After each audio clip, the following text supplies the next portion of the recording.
श्री सीताराम सरकार की जय। श्री हनुमान जी महाराज की जय। श्री गौरी शंकर भगवान की जय।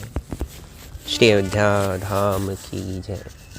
श्री सरयू महारानी जी की जय। सब संतन की जय, सब भक्तन की जय। जय जय श्री सीताराम।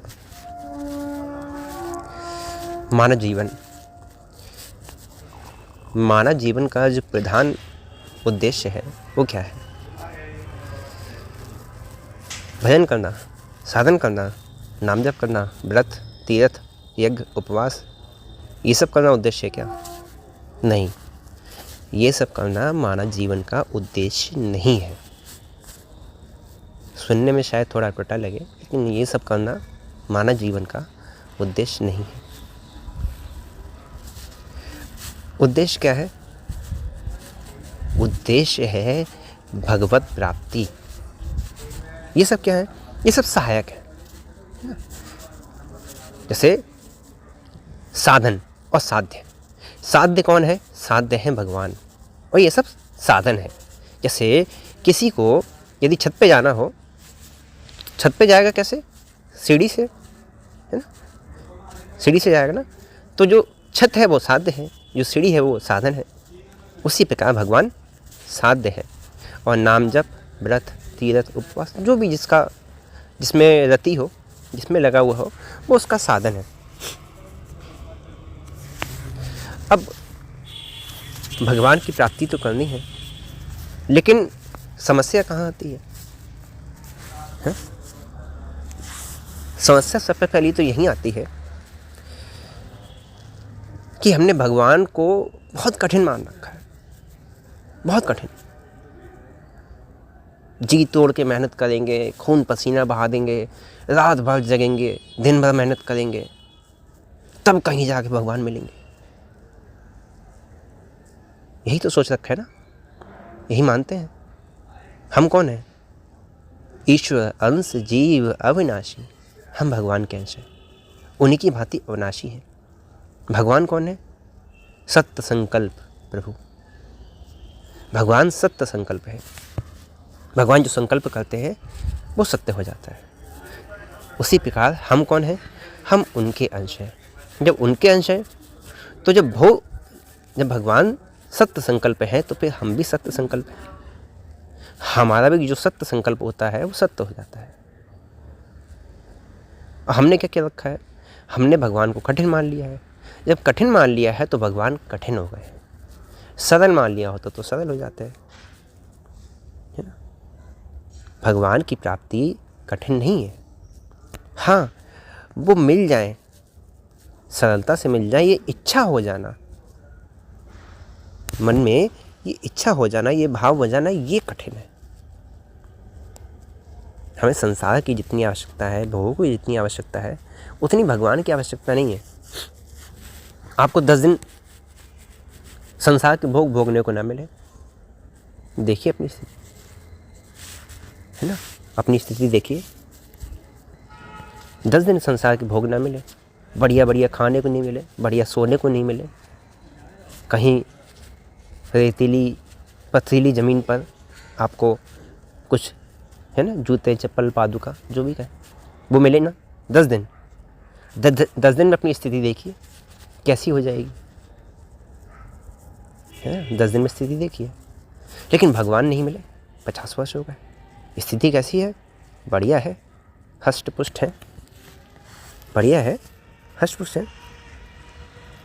क्योंकि संसार के सुख भोग की, संसार में से हमें सुख मिल जाए, इसकी जितनी आवश्यकता है उतनी भगवान की आवश्यकता नहीं है। और उन आवश्यकता में भी हमने सबसे बड़ा जो अपनी ओर से जो बाधा है वो हमने क्या बांध रखी है? हमारे पाप। हमारे से जो पाप हो गए हैं वो हमें भगवान से मिलने नहीं देते। पाप हो चाहे पुण्य हो, इनका भगवान से मिलन में कोई लेना देना नहीं है। ठीक है? जैसे पाप मतलब जो भविष्य, जो भूतकाल में हमसे हो गए हैं। देखो पिछले पाप कौन से हुए, क्या हुए, ये जानने की आवश्यकता नहीं है, ना ही जानना आवश्यक है। ठीक है, क्योंकि एक नाम से, है ना, दूसरे नाम की इच्छा नहीं है। विवसहु जासु नाम नर कहहि, जन्म अनेक रचित अगदहि। कैसे? विवसहु जासु नाम नर कहहि, है ना, विवश होकर, जोर से जबरदस्ती से मार के पीट के किसी ने गला दबा दिया, गला घोट रहा है, बोलो बोल राम, बोलो राम राम। विवश हो, अब बड़े विवश हो गए, प्राण छूट रहे हैं, अरे छोड़ेगा नहीं जब तक राम राम नहीं बोलेंगे। हाँ ठीक है, राम राम बोल दिया ना। ये कैसे बोला? विवश हो जासु नाम, विवश होके बोला ना। तो विवश हो जासु नाम नर कहहि, जन्म अनेक रचित अगदहि। अब पाप तो समाप्त हो गए। अगर नाम पर विश्वास है, नाम की महिमा पर विश्वास है, विश्वास है कि भगवान का नाम पाप को जड़ मूल से नष्ट कर देता है, पाप तो आपके नष्ट हो गए। अब बाधा कहाँ रही? बाधा कहाँ रही? बाधा अब यहाँ आ गई कि अब जो नाम जप हो रहा है उसमें तत्परता नहीं है, उसमें लगन नहीं है। भगवान की प्राप्ति की जो इच्छा प्रबल होनी चाहिए वो इच्छा नहीं है। भगवान की प्राप्ति को कठिन मान रखा है। लेकिन कलिकाल ये बड़ा सुंदर अवसर है। नहीं कली कर्म न भक्ति विवेकु, राम नाम अवलंबने को। कलिकाल ये बड़ा सुंदर अवसर है ना, क्योंकि कलयुग में नाम जप के समान कोई उपाय नहीं है, कुछ करना नहीं है, केवल नाम, राम राम राम राम राम राम राम, सीता राम सीता राम, एकमात्र भगवान नाम, राम नाम अवलंबने को। भगवान का नाम ही सार है। इसलिए जिस उपाय से, जिस प्रकार से बने, नाम में चेष्टा पूर्वक लगी है। अपने आप को भक्त समझते हैं, भक्ति का दम्भ है। हम तो भजन करते हैं, लेकिन क्या करें, भजन तो करते हैं,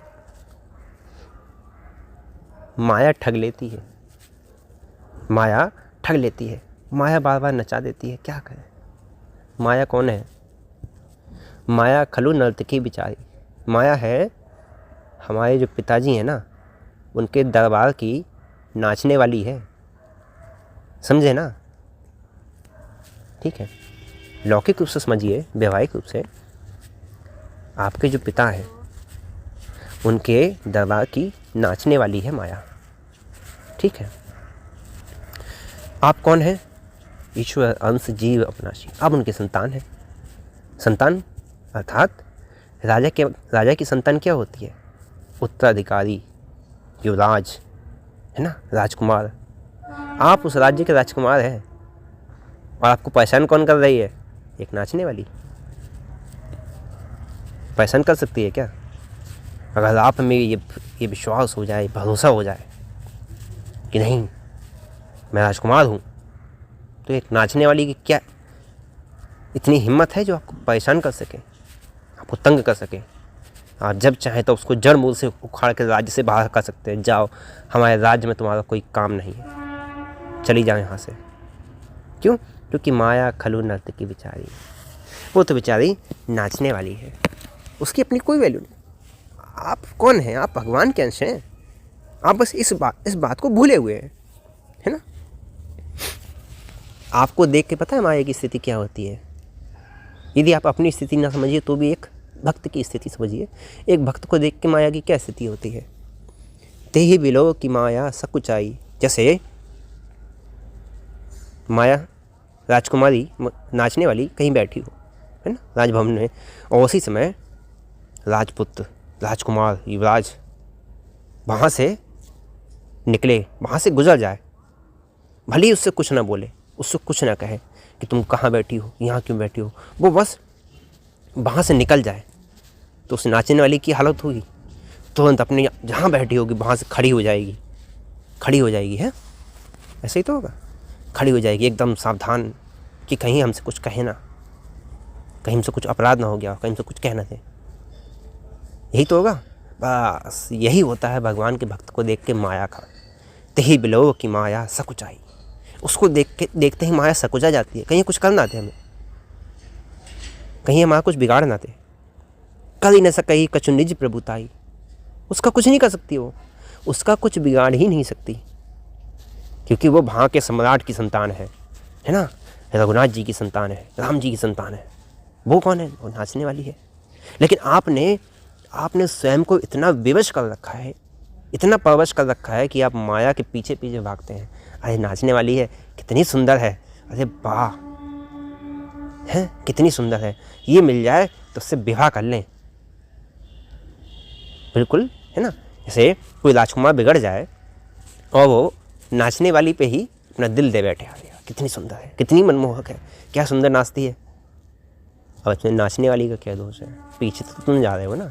तो उसी प्रकार भगवान के भक्त और माया, इन दोनों का कोई संबंध नहीं है, और माया का कोई दोष भी नहीं है। आप पीछे जाते हो तभी वो आपको परेशान करती है, अन्यथा वो आपको परेशान नहीं कर सकती। तेही बिलो की माया सकुचाई, वो तो और आपको देख के सकुचा जाती है। भाई अरे ये है ना, राजकुमार है। याद रखो, भगवान ने ये मानव देह तुम्हें किस लिए दी है? भजे राम सब काज व्याही, अपने भजन करने के लिए। भजन करने का मतलब क्या है? कि केवल इस शरीर को धारण करने का, इस धराधाम पे आने का केवल एक ही तुम्हारा प्रयोजन है, दूसरा कोई कारण नहीं है। केवल एकमात्र भगवान ही तुम्हारे प्रयोजन हैं। तुम्हारी एक एक सांस बस इसलिए है कि तुम भगवान को प्राप्त कर सको। वो एक श्वास जाने के बाद अगली श्वास बस इसलिए मिलती है कि हो सकता है इस श्वास पे तुम नाम जप लो, इस श्वास पे तुम्हें भगवान की अनुभूति हो, इस श्वास पे तुम्हें स्मरण हो जाए कि तुम उनकी संतान हो। एक एक सांस केवल भगवान की प्राप्ति के लिए मिल रही है, और हमें केवल उनकी आवश्यकता है, किसी की नहीं। क्योंकि सत्य है, भजन जगत सब सपना, ये तो स्वप्न रूप असत्य है। सत्य की आवश्यकता है, क्योंकि तुम सत्य स्वरूप हो, तुम सत्य के अंश हो, और उन्हें पाने के निश्चित अधिकारी हो, उन्हें पाने के निश्चित अधिकारी हो।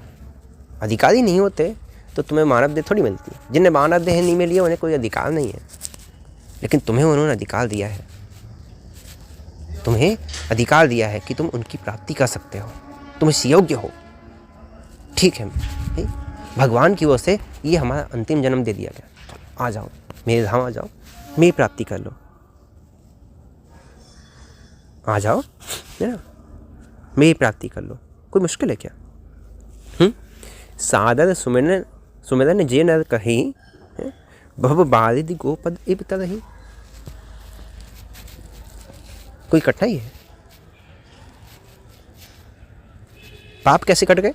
विवश हुजास नाम नर कहे, विवश होकर, है ना, मजबूरी में, मार पीट के, किसी ने पटक दिया, नाम ले लिया, पाप कट। पाप तो ऐसे कट जाते हैं। पाप काटने के लिए नाम की आवश्यकता नहीं होती, वो तो विवश में भी तुम ले लोगे तो कट जाएगा। लेकिन अब क्या है? अब सादर सुमिरन जे नर कही। अब सादर, सम्मान आ गया। जैसे मैंने कल के सत्संग बताया ना, नाम का सम्मान, नाम की गरिमा, नाम की महिमा को बनाए रखो। अब क्या आ गया? सम्मान आ गया, है ना। सादर, अब सुमिरन, सुमिरन अर्थात जीवा से नाम जप और भगवान का चिंतन, नित्य निरंतर भगवान का चिंतन, ये हो गया सुमिरन। चिंतन भी साथ में, भगवान का स्मरण साथ में, ये हो गया सुमिरन। अब सादर सुमिरन, नाम का महत्व समझ में आ गया, भगवान का चिंतन और जीवा से नाम जप। तो सादर सुमिरन जे नर कही करही, अब भव बारिधि गोपद इब तरही। अब संसार को पार करना कैसा है? गोपद इब तरही। जैसे गाय के खुद से गड्ढा बन जाए, उसे के शिशु अनजाने में ही पार कर जाता है। बस अब इस प्रकार से संसार से निकलना है तुम्हारे लिए। कोई कठिनाई है क्या? बस कठिनाई कब तक है? जब तक राजा का पुत्र राजकुमार वो नाचने वाली के पीछे पड़ा हुआ है, तब तक कठिनाई है। और जहाँ उसने नाचने वाली का मोह छोड़ा, अपने स्वयं में स्थित हो गया, मैं कौन हूँ? ईश्वर, अंश जीवनाशी, मैं इस राज्य का राजकुमार हूँ, सम्राट होने वाला सम्राट हूँ, सम्राट का पुत्र हूँ, मुझे ये सब शोभा नहीं देता, तो मेरे पिता है, मुझे उनके हाथों से चलना चाहिए। हो गई प्राप्ति, इतनी सी बात। वो तो डरती है ही तुमसे, तेही बिलो की माया सकुचाई, वो माया तो वैसे ही तुमसे भय खाती है, तुम्हें माया से डरने की जरूरत नहीं है, वो तुम्हें देख के डरती है।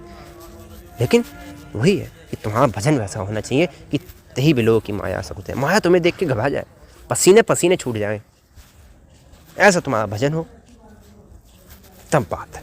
अन्यथा तो पुण्यपि जननम पुण्यपि मरणम, अन्यथा तो 84 लाख योनियों का अंत भी यही है मानव जीवन। चाहो तो यहीं से अंत कर लो, भगवत धाम चले जाओ, और चाहो तो इस शरीर को नष्ट कर दो अपने कर्मों के द्वारा, चाहो तो यहाँ से पुनः फिर आरंभ हो जाओ, यहाँ से फिर 84 लाख योनियों का क्रम। लेकिन ये बीच में एक बार एक ऐसा अवसर आता है, युगों में सदियों में एक बार ऐसा अवसर आता है जब मानव देह तुम्हें दी जाती है अपने उद्धार के लिए, कल्याण के लिए, है ना। नल तन पाए विषय मन देही, पलटी सुधाते शठ बिछलही। अब विष तुम पी रहे हो, तुम मरोगे तो ही, नष्ट तो होना ही है। इसलिए सावधान, बहुत सावधान। जो समझाया जाता है समझिए, है ना। समय नहीं पता किसके पास कितना है, मध्यरात्रि होने को है, सुबह तक का क्या पता कौन कहाँ है। इसलिए एक एक क्षण भगवान के स्मरण में, नाम जप में। पाप कोई बाधा नहीं है, पाप तो सब कट गए, पाप सब कट गए, पाप कुछ नहीं है। बेबसा हो जासु नाम न, अगर नाम की महिमा पे तुम्हें लेश मात्र भी विश्वास है तो विश्वास करो कि तुम निष्पाप हो, क्योंकि बेबसा हो जासु नाम न, बेबस होकर नाम ले लिया, पाप कट गए, कुछ नहीं बचा। अब क्या है, अब भजन करना है तत्परतापूर्वक, बिना किसी इच्छा के। जा ही न चाहें कबहू कछु तुम सन सहज सन, केवल उनका प्रेम, बस वो निरंतरता सो रावण। अब वो हृदय में आके निवास करने लगेंगे। उनका नाम जप करो, है ना, उनका स्मरण करो, कीर्तन करो, बस इतनी सी बात है। इतनी सी बात के लिए 50 साल 60 साल 100 साल 80 साल खराब कर रहे हैं, कोई मतलब बनता है? कोई मतलब नहीं बनता। ठीक है, तो अपने आराम से भजन कीजिए, बिना किसी शंका के, बिना किसी संदेह के। और बार बार देखिए, यही समझाया जाता है कि बाहर निकलिए इन सबसे बाहर निकलिए, कोई मतलब नहीं इन सब का। तो भजन कीजिए, नाम जप कीजिए, भगवान को प्राप्त कीजिए, जिस लिए आए वो कार्य पूरा कीजिए। और आज के लिए यही विश्राम देते हैं। जय जय श्री सीताराम।